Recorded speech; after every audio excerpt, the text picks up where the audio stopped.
तर छत्रपती संभाजीनगर लोकसभेसाठी संदीपान भुमरेंच्या मुलाचं नाव चर्चेत आहे। विलास संदीपान भुमरेंचं नाव लोकसभा निवडणुकीसाठी चर्चेत आहे।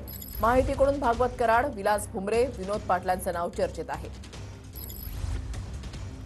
दत्ता कनवटे आमचे प्रतिनिधी या संदर्भातली अधिक माहिती देतील। दत्ता, नक्कीच वृषाली, गेल्या अनेक दिवसांपासून छत्रपती संभाजीनगरच्या लोकसभा जागेसाठीचा जो तिढा आहे तो अजूनही कायम असल्याचं पाहायला मिळतंय। महाविकास आघाडीकडून आपला उमेदवार जाहीर करण्यात आलेला आहे, मात्र महायुतीने आपला अद्यापही उमेदवार जाहीर केलेला नाही।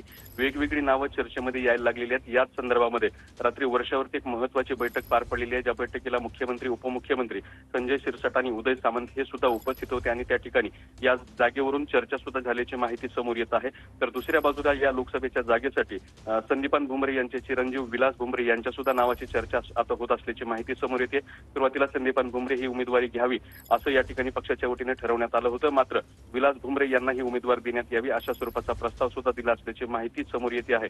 त्यामुळे छत्रपती संभाजीनगरच्या जागेसाठी आता आणखी एक नाव चर्चेत आलेलं आहे। विलास भुमरे यांचं नाव सध्या चर्चेत आलेलं आहे। धन्यवाद दत्ता दिलेल्या सविस्तर माहितीसाठी।